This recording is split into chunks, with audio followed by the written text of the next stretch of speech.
हरे कृष्णा। धनतेरस पर्व की आप सभी को शुभकामनाएं। भगवान धन्वंतरी और माँ लक्ष्मी की विशेष कृपा आप और आपके परिवार पर सदैव बनी रहे। प्रत्येक वर्ष कार्तिक मास में एक विशेष पर्व आता है जिसे हम दीपावली के नाम से जानते हैं और इस पर्व का आरंभ होता है कार्तिक कृष्ण पक्ष की त्रयोदशी से, यानी धन त्रयोदशी या फिर धनतेरस के साथ। इस वर्ष ये धनतेरस हम 29 अक्टूबर 2024 मंगलवार के दिन मना रहे हैं। ये वही दिन है जब जगत के कल्याण हेतु और देवताओं की रक्षा हेतु समुद्र मंथन से भगवान धन्वंतरी और देवी लक्ष्मी का आविर्भाव हुआ था। इसलिए इस दिन विशेषकर हम माता लक्ष्मी और भगवान धन्वंतरी की पूजा आराधना करके उनके प्रति अपनी कृतज्ञता व्यक्त करते हैं और उनसे आशीर्वाद की याचना करते हैं। तो चलिए आज की इस वीडियो में हम देखते हैं कि धनतेरस के दिन माँ लक्ष्मी और भगवान धन्वंतरी की पूजा आराधना करने की शास्त्रोक्त विधि क्या है, यम दीपक किस समय और कैसे जलाना चाहिए और इस दिन किन विशेष बातों का ध्यान रखना चाहिए। आज हम आपको ये भी बताएंगे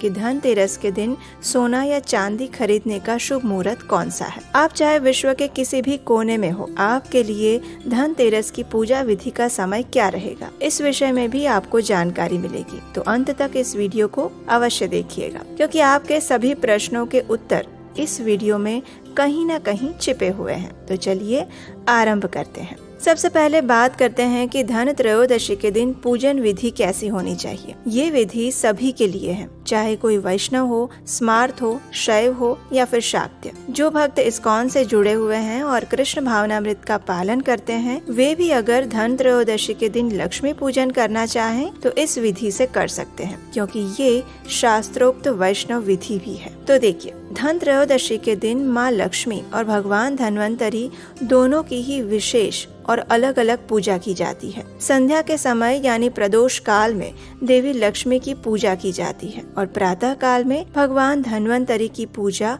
और उनके लिए एक विशेष यज्ञ का आयोजन किया जाता है, जिसे आप घर पे भी कर सकते हैं और जिसमें कुछ विशेष औषधियों द्वारा आहुति दी जाती है। तो चलिए सबसे पहले हम संध्या के समय प्रदोष काल में की जाने वाली देवी लक्ष्मी की पूजा विधि जान लेते हैं। धन त्रयोदशी के दिन यानी 29 अक्टूबर मंगलवार को संध्या के समय प्रदोष काल रहेगा शाम 5:38 से लेकर रात्रि के 8:13 तक, और वृषभ काल रहेगा शाम 6:31 से लेकर 8:27 तक। धनतेरस के दिन लक्ष्मी पूजा करने का योग्य समय सामान्य रूप से प्रदोष काल के समय ही माना जाता है। इसलिए इस बार भी धनतेरस की पूजा का समय रहेगा 29 अक्टूबर मंगलवार के दिन शाम 5:38 से लेकर 8:13 के बीच में। ये समय उत्तर भारत की समय सारणी अनुसार है।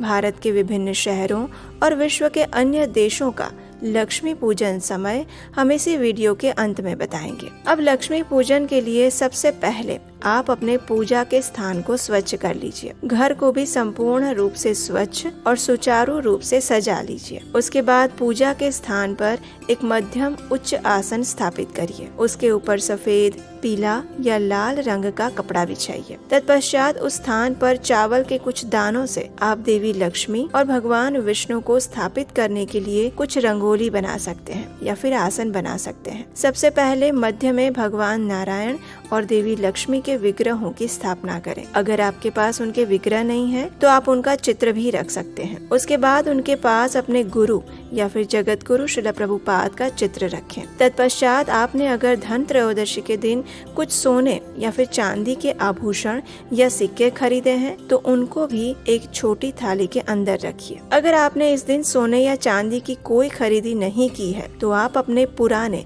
कुछ महत्वपूर्ण आभूषण जैसे कि मंगलसूत्र, लक्ष्मी देवी के चित्र युक्त सोना या चांदी के सिक्के इत्यादि भी रख सकते हैं। इस धनतेरस की पूजा में सौभाग्यवती स्त्रियों को अपने मंगलसूत्र की पूजा अवश्य करनी चाहिए। इससे उनका सौभाग्य अखंड और सुरक्षित बना रहता है। अगर आपके पास 10, 20, 50 या 100 रुपए के नोट्स हैं तो उन्हें भी आज के दिन पूजा में रखा जा सकता है, लेकिन वे नए नोट्स होने चाहिए। अब इन सभी वस्तुओं और विग्रहों को अपने अपने स्थान पर रखने के बाद सबसे पहले अगरबत्ती जलाकर उसे सर्वप्रथम अपने गुरु को या श्रील प्रभुपाद को दिखाएं। उसके बाद उसे भगवान नारायण और देवी लक्ष्मी को अर्पित करें। इसके लिए आप अगरबत्ती को दाईं ओर घुमाते हुए उनके चरणों में 4 बार घुमाएं। उसके बाद उनकी नाभि में 2 बार और फिर उनके पूरे विग्रह के सामने 7 बार घुमाएं। पूजा करते समय जब हम सबसे पहले कोई भी पूजा की वस्तु दिखाते हैं तो इसका अर्थ ये होता है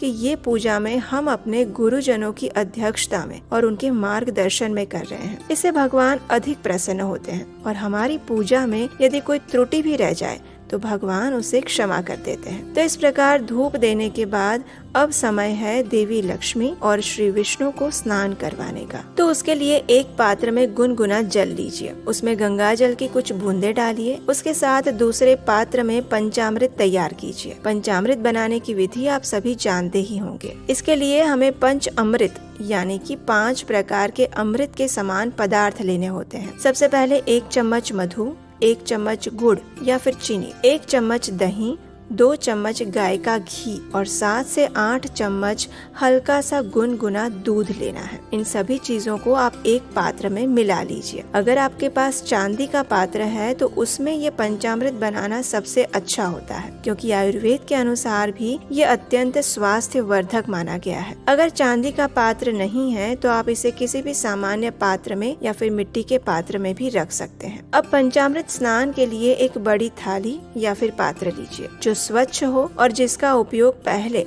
कभी भी भोजन के लिए ना किया गया हो। उसमें भगवान नारायण और लक्ष्मी देवी के विग्रह रखिए। उन्हें सबसे पहले पंचामृत का स्नान करवाइए। उसके बाद उन्हें गुनगुने जल से स्नान करवाकर स्वच्छ कर लीजिए। स्नान करवाते समय आप स्नान मंत्र बोल सकते हैं और अगर आपको वो नहीं आता है तो आप सिर्फ हरे कृष्ण महामंत्र का जप करते हुए भी भगवान को स्नान करवा सकते हैं। हरे कृष्ण कृष्ण कृष्ण हरे हरे, हरे राम राम राम हरे हरे। इस प्रकार उन्हें स्नान करवाने के बाद अब उन्हें स्वच्छ कपड़े से साफ कर लीजिए। अब उसके बाद पुनः उनके आसन पर उन्हें स्थापित करिए। उन्हें सबसे पहले वस्त्र प्रदान करिए, तत्पश्चात चंदन, पुष्प, कुमकुम, अक्षत अर्पित कीजिए। इस दिन देवी लक्ष्मी और भगवान विष्णु को प्रिय कमल का पुष्प या फिर मालती पुष्प उन्हें अर्पित करने चाहिए। अगर आपके पास देवी लक्ष्मी और भगवान नारायण के विग्रह नहीं है और सिर्फ चित्र हैं, तो आप उनका स्नान नहीं करवा सकते। ऐसे में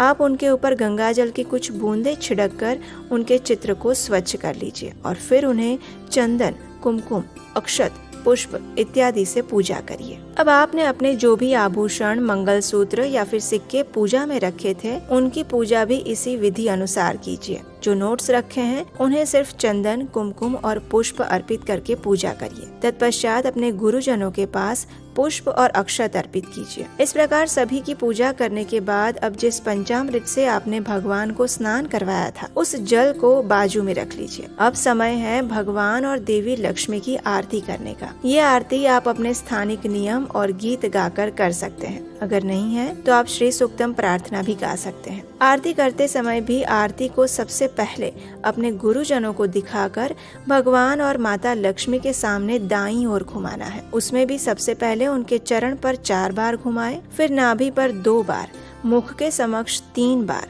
और फिर संपूर्ण विग्रह पर 7 बार घुमाएं। अंत में श्रील प्रभुपाद और गुरु के सामने इस आरती को मात्र 7 बार घुमाएं। तत्पश्चात परिवार के सभी सदस्यों को आरती दीजिए और अब सब साथ बैठकर देवी लक्ष्मी की स्तुति करते हुए श्री सूक्तम का पाठ करें अथवा उसका श्रवण करें और इसके साथ ही धन त्रयोदशी की कथा का भी श्रवण करें। श्री सूक्तम का ये स्तोत्र और कथा दोनों ही आपको हमारे चैनल पर मिल जाएंगे। इसके लिए लिंक भी नीचे डिस्क्रिप्शन बॉक्स में दिए गए हैं। अब समय है भगवान नारायण और देवी लक्ष्मी को भोग अर्पित करने का। तो इस दिन देवी लक्ष्मी और भगवान श्री हरि के लिए गाय के दूध से बनी हुई खीर अर्पित करनी चाहिए। अगर खीर नहीं बना सकते तो आप कोई भी मिठाई अर्पित कर सकते हैं, लेकिन प्रयास करें कि इस दिन पूजा में घर में बनाई हुई मिठाई ही अर्पित करें। अगर बहुत मुश्किल है घर पर बनाना, तभी बाहर से लाए हुए व्यंजन अर्पित कीजिए। इस दिन आप भगवान के लिए कुछ सात्विक अन्न भोग भी बना सकते हैं। जो भी आप अपने घर में भोजन करते हैं उसे बिना लहसुन प्याज के बनाएं। बिना तामसिक पदार्थ का उपयोग किए बनाए और उस सभी भोग में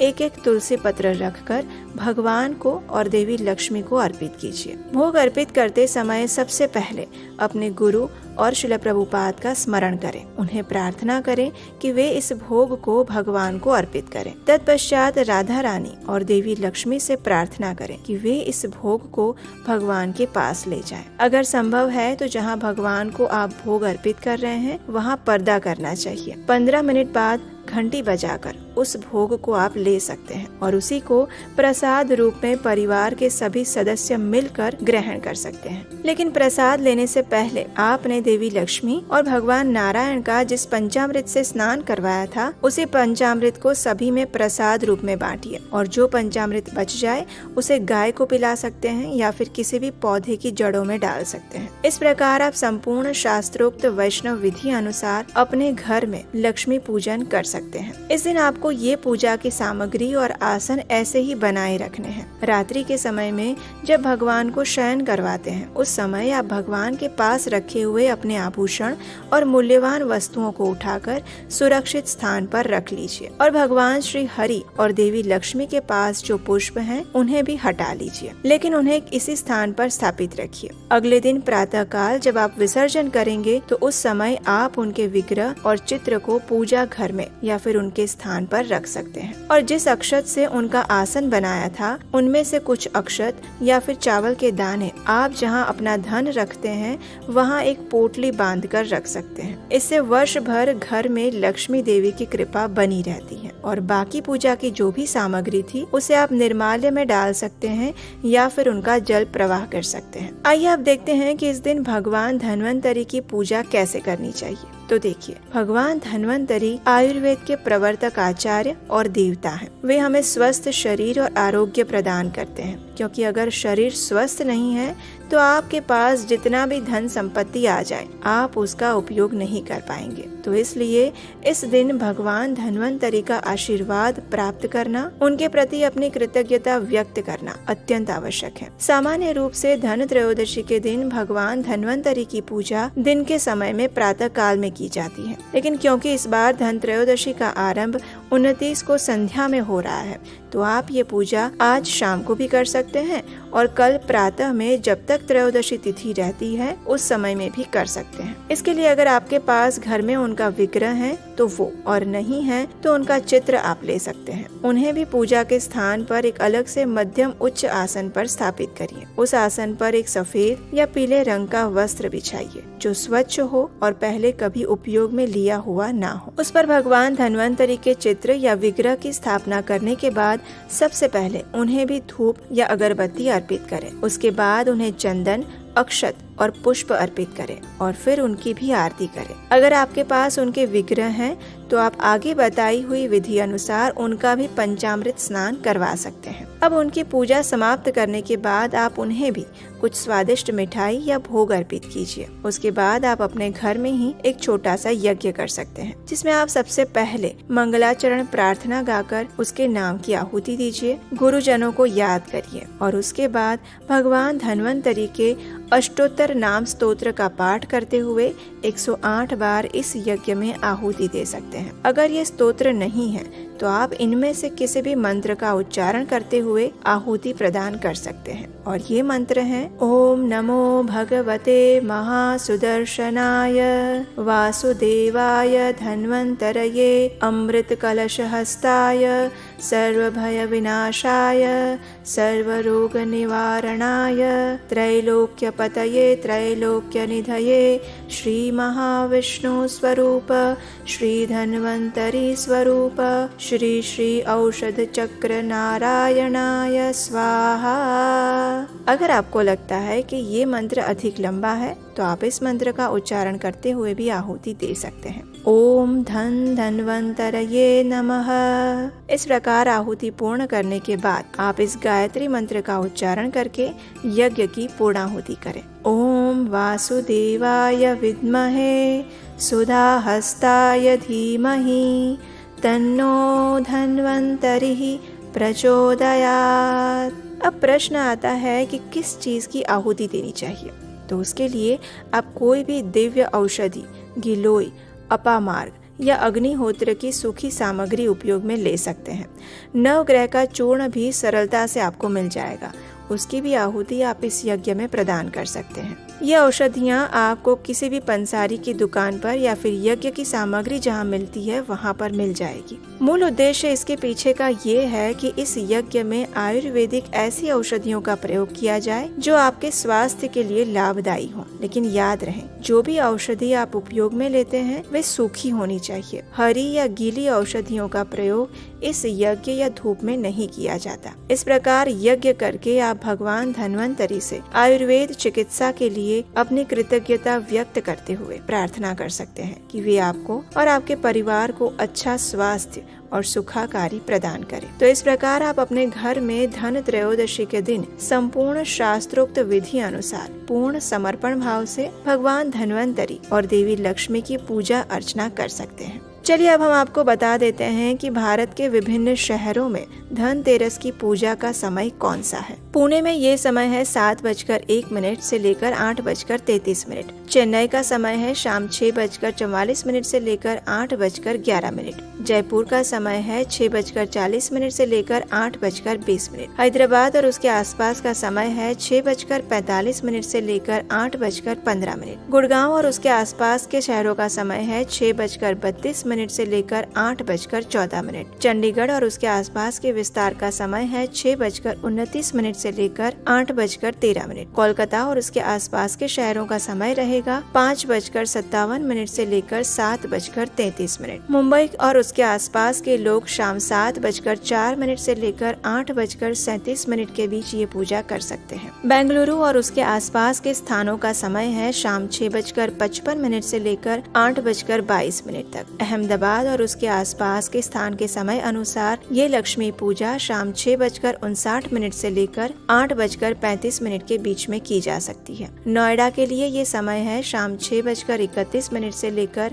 रात 8:12 तक। भुवनेश्वर उड़ीसा और उसके आसपास का समय है शाम 6:11 से लेकर 7:44 तक। तिरुवनंतपुरम और केरला तथा आसपास के विस्तार का समय है शाम 7:04 से लेकर 8:27 तक। गुवाहाटी आसाम और उसके आसपास का समय है शाम 5:38 से लेकर 7:17 के बीच में। विदेश में रहने वालों के लिए अमेरिका में धन त्रयोदशी पर लक्ष्मी पूजन का समय रहेगा शाम 6:10 से लेकर 8:51। कनाडा में ये समय रहेगा शाम 6:06 से लेकर 8:47। यूके के लिए समय रहेगा शाम 4:38 से लेकर 7:29 तक। और ऑस्ट्रेलिया में धन त्रयोदशी की पूजा करने का समय रहेगा शाम 7:21 से लेकर 9:28 के बीच में। जर्मनी में धन त्रयोदशी की पूजा का समय है शाम 5:14 से 6:50 तक। और दुबई में ये समय रहेगा शाम 6:36 से लेकर 8:14 तक। और न्यूजीलैंड का समय है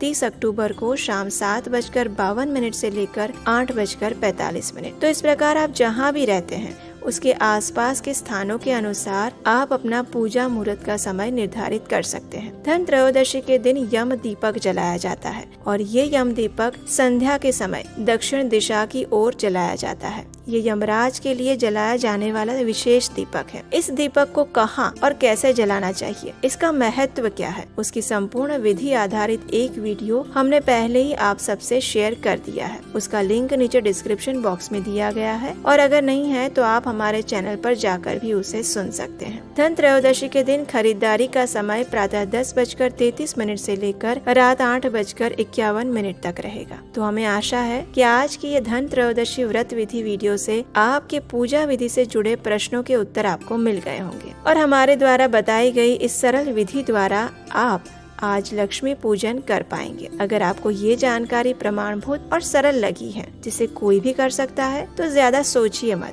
इसे अपने परिवार और मित्रों को तुरंत शेयर कर दीजिए ताकि वे भी सरलता से शास्त्रोक्त विधि अनुसार इस दिन धनतेरस की पूजा कर सके और आने वाले समय में दिवाली से जुड़ी ऐसी ही प्रमाणभूत जानकारियां प्राप्त करने के लिए आपके अपने चैनल को सब्सक्राइब कर सकते हैं और नोटिफिकेशन ऑन कर सकते हैं। आप हमारे व्हाट्सएप और टेलीग्राम ग्रुप से भी जुड़ सकते हैं, उसका लिंक नीचे डिस्क्रिप्शन बॉक्स में दिया गया है। तो चलिए फिर एक बार आप सभी को धन त्रयोदशी पर्व की बहुत सारी शुभकामनाएं, और भगवान धन्वंतरी आपको, आपके परिवार को स्वस्थ शरीर और आरोग्य प्रदान करें, जिसके माध्यम से आप परम भगवान श्री कृष्ण की भक्तिमय सेवा प्राप्त कर सकें। हरे कृष्णा।